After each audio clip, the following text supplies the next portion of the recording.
बिस्मिल्लाहिर्रहमानिर्रहीम अस्सलामुअलैकुम। आज का हमारा टॉपिक है पैरालिसिस। आज के इस लेक्चर में हम पैरालिसिस को डिस्कस करते हैं कि पैरालिसिस कौन सा बीमारी है। पैरालिसिस को उर्दू में फालिज कहते हैं। पैरालिसिस का डिफिनीशन है, it is a vascular disorder of the nervous system. Paralysis ये नर्वस सिस्टम का एक वास्कुलर डिसऑर्डर है in which complete loss of strength और functions and an affected area of the body, जिसमें बॉडी के affected area या affected part से strength या फंक्शन कंप्लीट लॉस हो जाता है। मतलब इस पैरालिसिस में, इस बीमारी में बॉडी का जो अफेक्टेड पार्ट्स होता है वो अपना फंक्शन छोड़ देते हैं, वो मज़ीद अपना फंक्शन परफॉर्म नहीं कर सकते। पैरालिसिस ये नर्वस सिस्टम का एक वास्कुलर डिसऑर्डर है और इसमें बॉडी के अफेक्टेड एरिया से स्ट्रेंथ या फंक्शन कंप्लीट लॉस हो जाता है।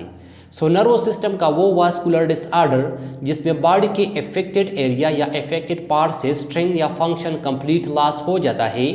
नर्वस सिस्टम के ऐसे वास्कुलर डिसऑर्डर को पैरालिसिस कहते हैं।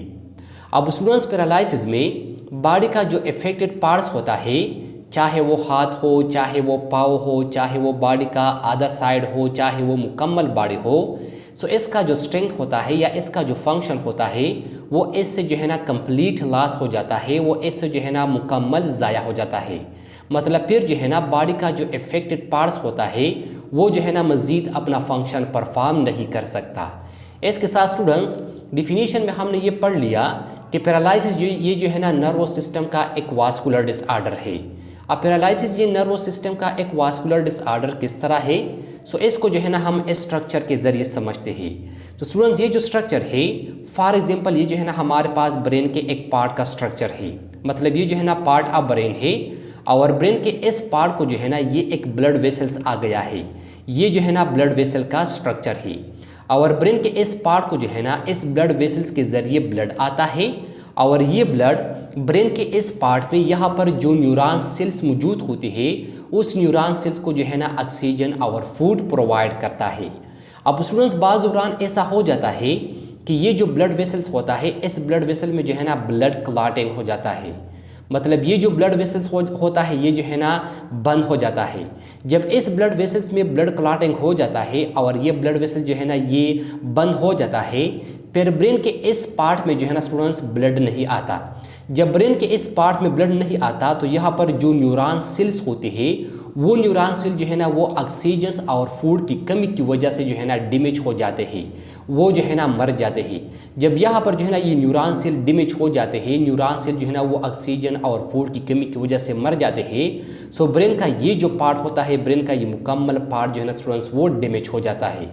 जब ब्रेन का ये मुकम्मल पार्ट डैमेज हो जाता है तो फिर ब्रेन के इस पार्ट के अंदर बॉडी के जो पार्ट्स होते हैं, मतलब ब्रेन का ये पार्ट्स बॉडी के जिन जिन पार्ट्स को या जिन जिन हिस्सों को जो है ना कंट्रोल करते हैं। स्टूडेंट्स, बॉडी के मुख्तलिफ हिस्से जो है ना ये ब्रेन के मुख्तलिफ हिस्सों के अंडर काम करते हैं। मतलब ब्रेन के मुख्तलिफ हिस्से जो है ना ये बॉडी के मुख्तलिफ हिस्सों को जो है ना वो कंट्रोल करते हैं। फॉर एग्जाम्पल, ब्रेन का ये वाला जो पार्ट है ये जो है ना आर्म्स और लेग्स को कंट्रोल करते हैं। ये आर्म्स और लेग्स के फंक्शन को जो है ना स्टूडेंट्स वो कंट्रोल करते हैं। अब जब स्टूडेंट्स ब्रेन का ये पार्ट जो है ना डैमेज हो जाता है, ब्रेन का ये पार्ट खराब हो जाता है, तो ये जो है ना अपना फंक्शन छोड़ देते हैं। जब ये अपना फंक्शन छोड़ देते हैं इस पार्ट के अंडर ये जो आर्म्स और लेग्स के ये भी जो है ना स्टूडेंट्स अपना फंक्शन छोड़ देते हैं, ये भी जो है ना स्टूडेंट्स वो नाकारा हो जाते हैं। अब स्टूडेंट्स, इस कंडीशन को जो है ना पैरालिसिस कहते हैं। और ये जो पैरालिसिस है जो है ना स्टूडेंट्स किस चीज़ की वजह से काज हुआ, ये जो है ना इस ब्लड वेसल्स में ब्लड क्लॉटिंग की वजह से जो है ना स्टूडेंट्स वो काज हुआ। इसीलिए जो है ना स्टूडेंट्स इस पैरालिसिस को जो है ना नर्वस सिस्टम का वास्कुलर डिसऑर्डर कहते हैं। स्टूडेंट्स, यदि हमारे पास पैरालिसिस का डिफिनीशन कि पैरालिसिस जो है ना ये कौन सा बीमारी है, पैरालिसिस कैसे कहते हैं। अब आते हैं इस पैरालिसिस की काजेस की तरफ कि ये जो पैरालिसिस है ये जो है ना किस चीज़ की वजह से काज हो जाता है, इसकी काजें जो है ना वो कौन कौन से है।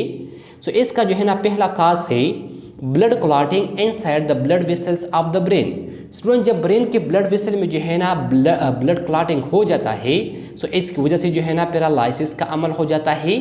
Thus blood supply to the brain is reduce. फिर इस दौरान जो है ना ब्रेन को जो ब्लड सप्लाई होता है वो ब्लड सप्लाई जो है ना रिड्यूस हो जाता है, वो कम हो जाता है या कंप्लीट जो है ना स्टॉप हो जाता है। अब जब ब्रेन को जो है ना ब्लड सप्लाई ये रिड्यूस हो जाता है या कंप्लीट स्टॉप हो जाता है तो फिर इसकी वजह से ब्रेन के जो न्यूरॉन सेल्स होते हैं वो न्यूरॉन सेल जो है ना स्टूडेंट्स वो डैमेज हो जाते हैं और फिर इस इंसान को जो है ना स्टूडेंट्स पैरालिसिस का अमल हो जाता है। ये जो है ना इसका पहला काजेस है। इसका दूसरा काज है due to high blood pressure the blood vessels and the brain rupture and bleeding occurs. Students high blood pressure की वजह से भी जो है ना पैरालिसिस का बीमारी हो जाता है। अब हाई ब्लड प्रेशर की वजह से ब्रेन में जो ब्लड वेसल्स होते हैं वो ब्लड वेसल जो है ना वो रप्चर्स हो जाते हैं और इससे जो है ना ब्लीडिंग हो जाता है। इससे जो है ना स्टूडेंट्स ब्लीडिंग स्टार्ट हो जाता है। This condition is called brain haemorrhage. इस कंडीशन को जो है ना स्टूडेंट्स ब्रेन हेमरेज कहते हैं। ये जो है ना इसका दूसरा काज है। इसका तीसरा और आखिरी काज हमारे पास damage to the central nervous system. Student जब सेंट्रल नर्वस सिस्टम जो है ना वो डैमेज हो जाता है, सेंट्रल नर्वस सिस्टम में जो है ना स्टूडेंट्स वो जख्म पैदा हो जाता है तो इसकी वजह से भी जो है ना स्टूडेंट्स पैरालिसिस का बीमारी जो है ना वो खास हो जाता है। इस इंसान को जो है ना पैरालिसिस का बीमारी लग जाता है। तो स्टूडेंट जितना हमारे पास काजेस ऑफ पैरालिसिस के काज जो है ना वो कौन कौन से है। अब आते हैं इसकी सिम्टम्स की तरफ कि इस पैरालिसिस के अलामात जो है ना वो कौन कौन से है।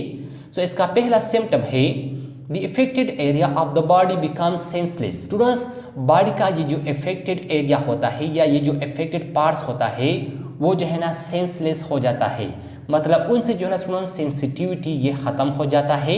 ये जो है ना इसका पहला सिम्टम है। इसका दूसरा सिम्टम है the patient of the paralysis is unable to move muscle of one side of the body और बोथ साइड। स्टूडेंट्स इस पैरालिसिस का जो मरीज होता है ये जो है ना बॉडी के एक साइड या बॉडी के दोनों साइड जो मसल्स होते हैं उसको जो है ना हरकत नहीं दे सकते। इसके इस मसल को जो है ना स्टूडेंट्स मूव करने की इसके इस मसल में जो है ना स्टूडेंट्स मूव करने की यानी हरकत देने की सलाहियत जो है ना स्टूडेंट्स वो मौजूद नहीं होता। ऐसे जो है ना स्टूडेंट्स हरकत करने की जो सलाहियत होता है वो जो है ना स्टूडेंट्स ख़त्म हो जाता है। ये जो है ना इस बीमारी का दूसरा सिम्टम है। इसका तीसरा सिम्टम हमारे पास पैरालिसिस में also affect the arms, legs और sometimes the whole body. Students paralysis जो है ना ये आर्म्स को भी जो है ना अफेक्ट करते हैं और लेग्स को भी जो है ना अफेक्ट करते हैं, बॉडी के एक साइड्स को भी जो है ना अफेक्ट करते हैं और बाज़ दौरान जो है ना स्टूडेंट्स ये बॉडी होल बॉडी को यानी मुकम्मल जिस्म को जो है ना स्टूडेंट्स वो अफेक्ट कर सकते हैं। स्टूडेंट्स जो पैरालिसिस है ये जो है ना आर्म्स को भी हो सकता है, लेग्स को भी हो सकता है, इसके साथ साथ बॉडी के आधे साइड्स को भी जो है ना हो सकता है और मुकम्मल बॉडी को भी जो है ना स्टूडेंट्स पैरालिसिस का बीमारी ये हो सकता है। स्टूडेंट्स इतना हमारे पास सिम्टम्स ऑफ पैरालिसिस के अलामात जो है ना वो कौन कौन से हैं। अब आते इसकी ट्रीटमेंट की तरफ कि जो पैरालिसिस का बीमारी है इसका इलाज किस तरह किया जाता है। तो इसका पहला ट्रीटमेंट है medicines are given to dissolve the clots. Students इस पैरालिसिस के मरीज को ऐसे मेडिसिन दिए जाते हैं जो कि इसके इस ब्लड वेसल्स में जो ब्लड क्लॉटिंग हुआ है वो जो है ना इस ब्लड क्लॉटिंग को डिसॉल्व करते हैं।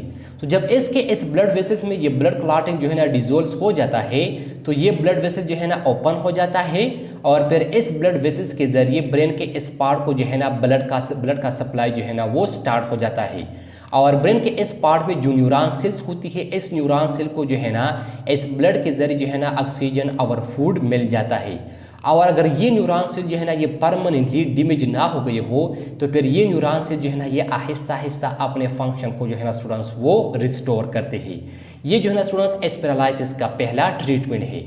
इसका दूसरा ट्रीटमेंट है फिजियोथेरापी। स्टूडेंट्स फिजियोथेरापी जो है ना ये इस मरीज़ का या इस बॉडी का जो इफेक्टेड पार्ट्स होता है इस इफेक्टेड पार्ट्स को वर्जिश देने को कहते हैं। इस इफेक्टेड पार्ट्स को जो है ना स्टूडेंट्स वर्जिश एक्सरसाइज दिया जाता है और इस एक्सरसाइज के ज़रिए इस पार्ट का जो फंक्शन होता है यानी इस मसल्स का जो फंक्शन होता है उस फंक्शन को जो है ना स्टूडेंट्स रिस्टोर किया जाता है। सो इसको जो है ना स्टूडेंट्स फिजियोथेरापी है और ये जो है ना इस पैरालिसिस का जो है ना दूसरा ट्रीटमेंट है। इसका तीसरा ट्रीटमेंट है provide mobility aid to patient. Students इस मरीज़ को जो है ना मोबिलिटी एड जो है ना वो प्रोवाइड करना। मोबिलिटी एड का मतलब है such is wheel chairs etcetera, जिस तरह के व्हील चेयर्स वगैरह होते हैं ना, जो जिसके ज़रिए जो है ना स्टूडेंट्स ये मरीज़ जो है ना वो एक जगह से दूसरी जगह जो है ना वो हरकत कहते हैं। सो इसको जो है ना मोबिलिटी एड कहते हैं। तो इसका तीसरा ट्रीटमेंट ये है कि जो मरीज़ होता है इस मरीज़ को जो है ना मोबिलिटी एड जो है ना वो प्रोवाइड किया जाता है। तो स्टूडेंट था हमारे पास इस पैरालिसिस की ट्रीटमेंट के इस पैरालिसिस बीमारी का ट्रीटमेंट, इसका इलाज जो है ना वो किस तरह किया जाता है। अब आते ही प्रिवेंशन की तरफ कि हम जो है ना इस पैरालिसिस बीमारी से अपने आप को किस तरह बचा सकते हैं। सो प्रिवेंशन में हमारे पास पहला प्रिवेंशन है ईट अ बैलेंस डाइट, मतलब बैलेंस डाइट खुराक करना। जब हम जो है ना बैलेंस डाइट खुराक करते हैं तो हम जो है ना स्टूडेंट्स इस पैरालिसिस से अपने आप को जो है ना वो बचा सकते हैं। हम जो है ना इस पैरालिसिस से जो है ना वो बच सकते हैं। ये जो है ना हमारे पास पहला प्रिवेंशन है। दूसरा प्रिवेंशन है exercise regularly to improve your health. Students regularly exercise करना ताकि आपका सेहत जो है ना वो इम्प्रूव हो जाए, वो जो है ना स्टूडेंट्स वो ठीक रहे। ये जो है ना हमारे पास दूसरा प्रिवेंशन है। तीसरा प्रिवेंशन है quit smoking. If you are an active smoker, अगर तुम एक्टिव स्मोकर हो तो स्मोकिंग को जो है ना स्टूडेंट्स छोड़ना, स्मोकिंग से जो है ना स्टूडेंट्स अपने आप को जो है ना वो बचाना। जब हम स्मोकिंग जो है ना स्टूडेंट्स वो नहीं करते हैं तब भी जो है ना स्टूडेंट्स हम पैरालिसिस से जो है ना अपने आप को बचा सकते हैं। ये जो है ना हमारे पास तीसरा प्रिवेंशन है। हमारे पास नेक्स्ट प्रिवेंशन है maintain the weight recommended as per your height age and gender. Students अपने वेट को जो है ना यानी अपने वजन को जो है ना अपने हाइट के मुताबिक, अपने एज के मुताबिक और अपने जेंडर्स के मुताबिक मेंटेन रखना। मतलब आपका हाइट कितना है, अपने इस हाइट के मुताबिक को जो है ना स्टूडेंट्स वेट को भी जो है ना स्टूडेंट्स वो मेंटेन रखना। आपका एज कितना है, अपने इस एज के मुताबिक जो है ना स्टूडेंट्स अपने वेट को मेंटेन रखना। और इसके साथ साथ आपका जेंडर क्या है, अपने इस जेंडर्स के मुताबिक जो है ना स्टूडेंट्स अपने इस वेट को, अपने इस वजन को जो है ना स्टूडेंट्स वो मेंटेन रखना, बरकरार रखना। तो स्टूडेंट्स जितना हमारे पास आज का टॉपिक पैरालिसिस कि पैरालिसिस जो है ना ये कौन सा बीमारी है, इसके काजेस कौन कौन से हैं, इसके सिम्टम्स कौन कौन से हैं, इसका इलाज किस तरह किया जाता है और इसके प्रिवेंशंस कौन कौन से हैं। मतलब हम जो है ना इस बीमारी से जो है ना किस तरह अपने आप को जो है ना वो बचा सकते हैं। तो स्टूडेंट्स आई होप आपको समझ आया होगा। इंशाल्लाह नेक्स्ट लेक्चर में मुलाकात होगी। Thank you, वस्सलाम।